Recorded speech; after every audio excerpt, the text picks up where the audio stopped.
না, আমি এনসিপি কে মূলত বয়কট করার কারণ হচ্ছে যে ওরা আমার আল্লাহ তাআলার বিরোধিতা যারা করেছে তাদের পক্ষ নিয়ে আর করে না। যে এনসিপির স্টেটমেন্টটা জামায়াতের বিরোধিতা করতে করতে রিসেন্টলি ওরা আমাদের সৃষ্টিকর্তা আল্লাহ তাআলাকে বিরোধিতা করার চেষ্টা করে ফেলতেছে। ওদের ভালোবাসাটা আমার কাছে যন্ত্রণা হয়ে যাচ্ছে ধীরে ধীরে। ওদের কার্যক্রম আমার কাছে মনে হচ্ছে যে ওরা ধীরে ধীরে আর কি জালিমের খাতে নাম লিখাচ্ছে। এই কারণে হচ্ছে ওদের বিরুদ্ধে আর কি যাওয়া। আমার রিসেন্টলি কিছুটা আমার নজরে আসতেছে যে এনসিপির যে কার্যক্রমগুলো তো আমি কিন্তু পার্সোনালভাবে জামায়াতের যে এত বেশি লাইক করি বিষয়টা কিন্তু এরকম না।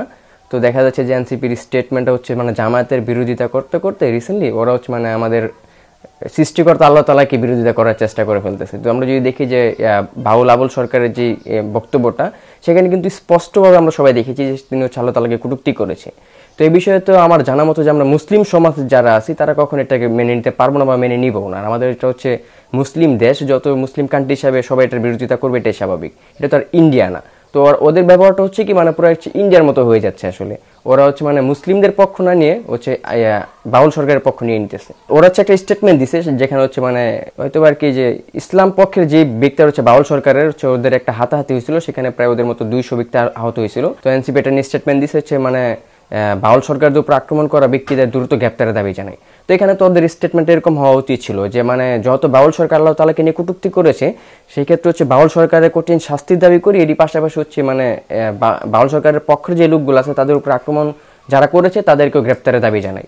ওরা স্টেটমেন্ট এভাবে দিতে পারতো, কিন্তু ওদের স্টেটমেন্টটা ছিল এক পক্ষের, অর্থাৎ বাউলদের পক্ষের। আমার কাছে এটা মনে হলো যে তারা ভোট এবং কি সিটের আশায় আমাদের মুসলিমদের আবেগ, আমাদের আবেগ আল্লাহ তাআলা এবং কুরআন, সেই আবেগদের বিপক্ষে গিয়ে তারা এই স্টেটমেন্টটা দিয়েছে। তো সেক্ষেত্রে আমার কাছে মনে হলো যে এতদিন যাদের হয়ে কাজ করেছি, যাদের পাশে ছিলাম, যারা আমাদেরকে আগলে রেখেছে, ওই আগলে রাখাটা আমার কাছে এখন কেন জানি মনে হচ্ছে যে এটা আমার এক প্রকার ওদের ভালোবাসাটা আমার কাছে যন্ত্রণা হয়ে যাচ্ছে ধীরে ধীরে।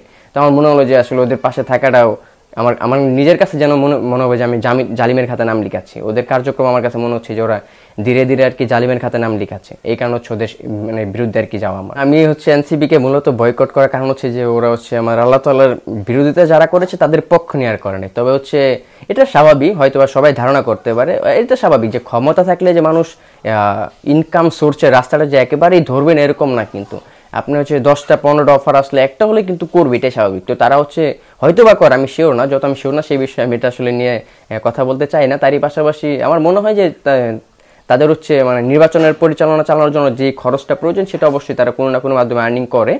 তো যত আমি বিষয়টা জানি না সেই বিষয়ে আমি এর চেয়ে বেশি কিছু বলতে চাই না। প্রথমত আর কি যত কোটা আন্দোলন থেকে শুরু করে বৈষম্যবিরোধী আন্দোলন পর্যায়ে চলে গেল এবং কি যারা আওয়ামী ফেসিবাদ যখন আমাদের সাধারণ শিক্ষার্থীদের উপর আক্রমণ করলো, তখন আমার মনে হলো যে দেশের প্রয়োজনে এখন আমাকে কিছু করতে হবে। সেই ক্ষেত্রে আমি আন্দোলনে যুক্ত হই এবং কি যুক্ত হয়ে আমার একটা হাত চলে যায়।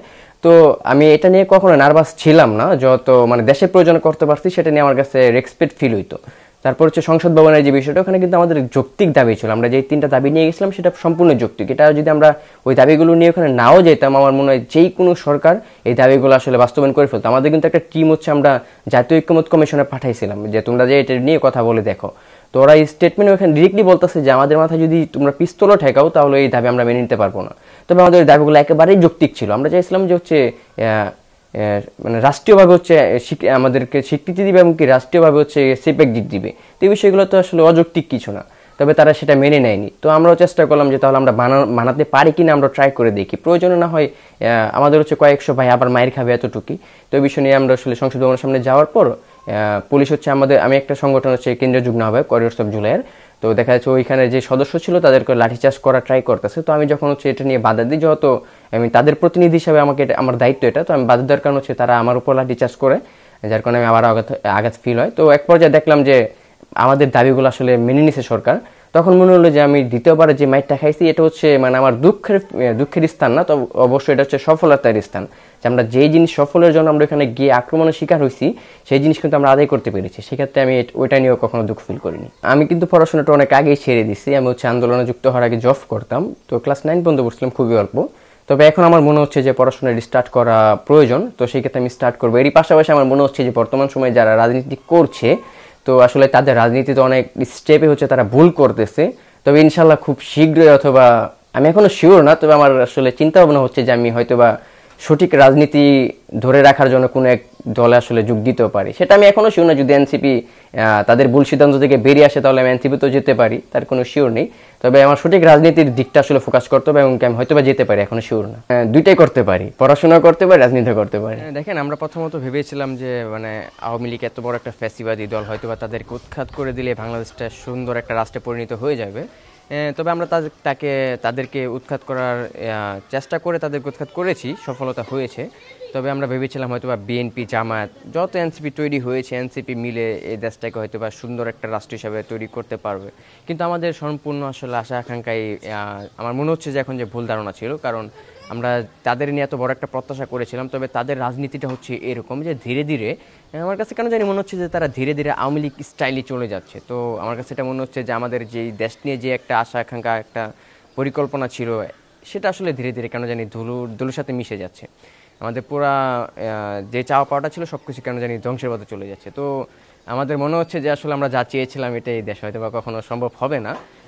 এরই পাশাপাশি আবার মাঝে মাঝে এটাও ভাবি, যেহেতু আমরা এখনও মানে মারা যায়নি, বেঁচে আছি, সেক্ষেত্রে আমরা চেষ্টা করব যে আমাদের যে আশা আকাঙ্ক্ষা দেশের প্রতি মায়া ভালোবাসা ছিল সেটা আমরা ধরে রেখে হচ্ছে পরবর্তী একটা সুন্দর বাংলাদেশ গড়ে ওঠার চেষ্টা করব। তবে যদিও আমরা না পারি, তবে আমার একটা মানে এতটুকু মাঝে মাঝে ভাবি যে হয়তোবা আমরা না পারলেও পরবর্তী কোনো এক জামানা এসে অবশ্যই আমাদের পরিকল্পনাকে বাস্তবায়ন করবে ইনশাল্লাহ।